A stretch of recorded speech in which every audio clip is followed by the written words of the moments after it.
বছরটা ছিল 1844। ব্রিটিশ শাসনাধীন বাংলায় ছিল বিশাল বিশাল জমিদারি, ঘন বন এবং আঁকাবাঁকা নদীর দেশ।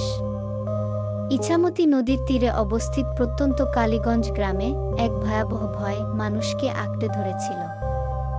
ডাকাতদের ভয়। এরা কোনো সাধারণ চোর ছিল না, এরা ছিল নির্মমদস্যু। কালো ধুতি পরে, তাদের মুখ ছাই মাখা, তারা যেখানেই যেত সেখানেই আতঙ্ক ছড়িয়ে দিত।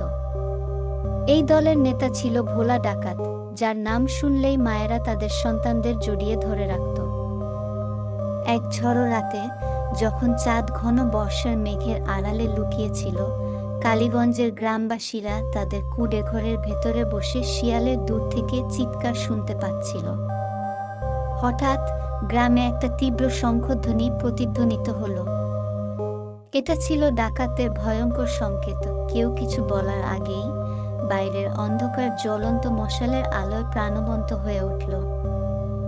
দ্রুতগতির পদধ্বনি, ধাতুর ঝনঝন শব্দ এবং গ্রামবাসীদের ভয়াবহ চিৎকার রাতের শান্তি ভেঙে দিল। ভোলা ডাকাত এবং তার লোকেরা জমিদারের বিশাল প্রাসাদে ঢুকে পড়ল, যেখানে সোনা, রূপা এবং রত্নপাথরের ধন লুকিয়েছিল। ডাকাতদের সাথে রক্ষীদের কোনো তুলনাই ছিল না। মাত্র কয়েক মিনিটের মধ্যেই তাদের বেঁধে গলায় ফাঁস দেয়া হলো, তাদের অস্ত্র মেঝেতে ছড়িয়ে ছিটিয়েছিল। ভোলা ডাকাত দৈত্যের মতো প্রাসাদের মধ্য দিয়ে হেঁটে গেল, তার বাঁকা ছোড়াটি মশালের আলোয় জ্বলজ্বল করছিল।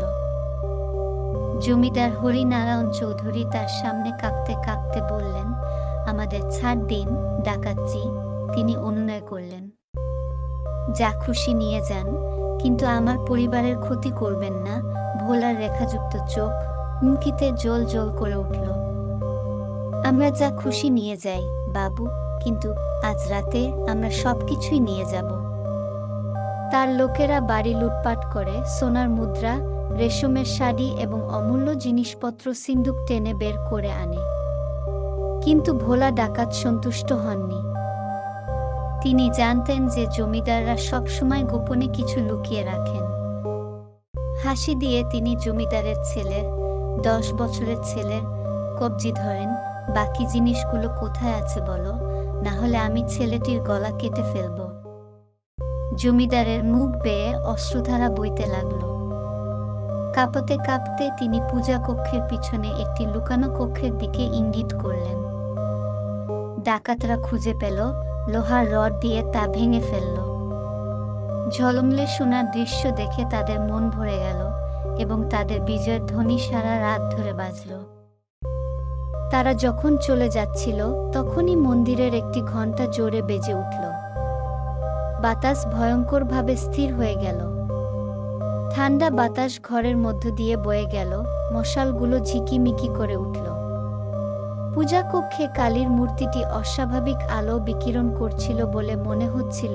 ভোলা ডাকাত সাধারণত নির্ভীক, তার মেরুদণ্ডে একটা কাঁপুনি অনুভব করল। জমিদারের স্ত্রী, যিনি নীরবে প্রার্থনা করছিলেন, হঠাৎ উঠে দাঁড়ালেন। তুমি মা কালীর ঘর অপবিত্র করেছ, তিনি ঠান্ডা গলায় বললেন। তুমি তার ক্রোধ থেকে রেহাই পাবে না। ডাকাতরা হেসে উঠল, কিন্তু তাদের হাসি ক্ষণস্থায়ী। নদী থেকে এক অদ্ভুত কুয়াশা উঠল।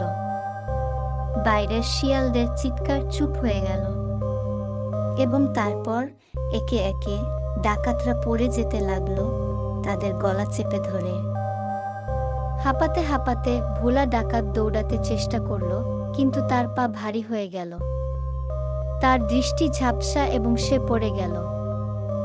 শেষ যা সে দেখতে পেল তা হলো কালীর মূর্তি, তার চোখ জ্বলন্ত অঙ্গারের মতো লাল। ভোরের দিকে গ্রামবাসীরা দেখতে পেল যে প্রাসাদটি লুট হয়ে গেছে, কিন্তু ডাকাতরা উঠোনে প্রাণহীন অবস্থায় পড়ে আছে। কেউ কেউ বিশ্বাস করেছিল যে এটি বিষ পানের ফলে, অন্যরা বলল ঐশ্বরিক শাস্তির কথা। ভোলা ডাকাত সম্পর্কে তার মৃতদেহ কখনো পাওয়া যায়নি। কেউ কেউ বলে নদী তাকে সম্পূর্ণরূপে গ্রাস করেছে। আবার কেউ কেউ বলে তার আত্মা এখনো ইছামতির তীরে তাড়া করে বেড়াচ্ছে। কিন্তু একটা জিনিস নিশ্চিত ছিল, আর কখনো কোনো ডাকাত কালীগঞ্জে পা রাখার সাহস করেনি।